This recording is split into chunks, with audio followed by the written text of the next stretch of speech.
sizlarni aytganingizni qilgan. Men eshak emasmanmi? Men ham eshakman unda. Menda armon yo'qmi? E'tibor qilmaymanmi men? Eshak bo'lganim yetmaganday, o'zimga ham vaqtim yo'q. Yana senga vitamin bera olmayotgan ekanman, ha?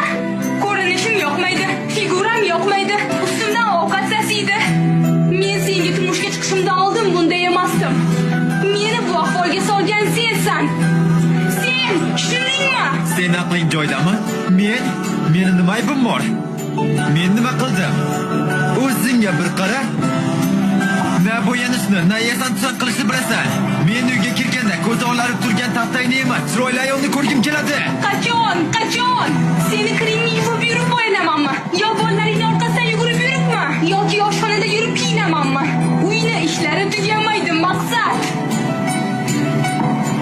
Sen bilan gaplashgim kelmayapti. Albatta gaplashging kelmaydi, albatta. Men qiziq emasman-ku senga. Bilasanmi nega? Sababi sen alohida rivojlanib ketgansan. Meni bu oshxonaga qamading-da. O'zing bo'lak ketding. Men bu yerda bolalarni tug'arkanman, katta qilarkanman, boqarkanman, uyda o'tirarkanman. Sen bo'lsang yurasan, kimni ko'rsang quchoqlashib. Ularga uylanayotganingizda ularga va'dalar berasizlar. Keyin ayol kishi homilador bo'lib qiynalib yuradi. Keyin farzand ko'rib bolaga qaraydi, yediradi, ichiradi, kasal bo'lsa g'amxo'rlik qiladi. Buning uchun sog'lig'ini, yoshligini sarflaydi.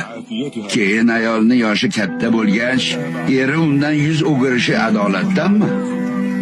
Agar u ayol uyiga va bolalariga qaramay qo'yganda, faqat o'ziga oro berib, eriga chiroyli ko'rinish bilan ovora bo'lganda edi, naqadar yomon uy bekasi, yomon ona der edingiz.